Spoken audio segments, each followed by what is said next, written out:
In 1948, a man was found dead on Somerton Beach in Australia. He had no wounds, no identification, and no one recognized him.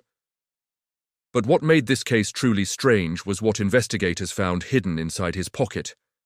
A tiny rolled-up scrap of paper with 2 words printed on it.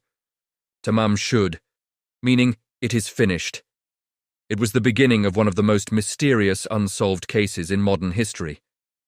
The story begins on the morning of December 1st.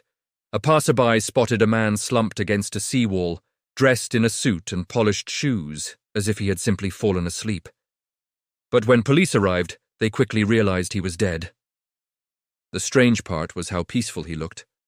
No signs of violence, no struggle, no obvious cause of death. When investigators searched his clothing, they found something odd. Every single clothing label had been carefully cut out.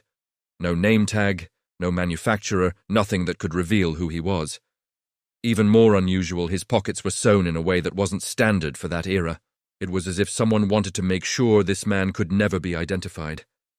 The autopsy raised even more questions. The man's organs showed signs consistent with poisoning, but tests found no trace of any known toxin. If he had been poisoned, it was by a substance that left no evidence behind. To this day, the exact cause of death remains unknown. Months passed with no progress, until a hidden pocket was discovered, sewn deep inside the man's trousers. Inside was the tiny scrap of paper with the words, Tamám Shud. The phrase came from a rare book called The Rubaiyat of Omar Khayyam. Police began searching for the original copy the page had been torn from.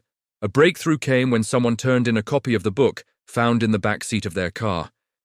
Inside, the final page had been ripped out, the exact page containing the words Tamám Shud. Even stranger, faint indentations on the back pages revealed a series of letters arranged like a code. Experts from the military, universities, and intelligence agencies all attempted to solve it. No one ever did.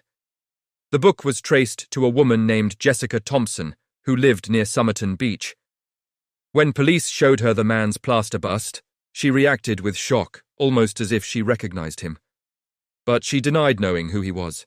To this day, her connection to the Somerton Man remains one of the most debated parts of the case. Many theories have tried to explain who the Somerton Man was. Some suggest he was a Cold War spy, using secret codes and untraceable poisons. Others believe he may have been involved in a complicated personal relationship with Jessica Thompson, and that his death was the tragic end of a story no one has fully uncovered. In 2022, forensic genealogists claimed the man was likely Charles Webb, an electrical engineer from Melbourne. But even if his identity is correct, the deeper mysteries remain unsolved. How did he die? Why were his clothing labels removed? What was the meaning behind the coded message? And why did he have that cryptic final note in his pocket? More than 75 years later, we still don't have answers. The Somerton Man remains a haunting reminder that some stories, no matter how much evidence we uncover, may never be fully understood.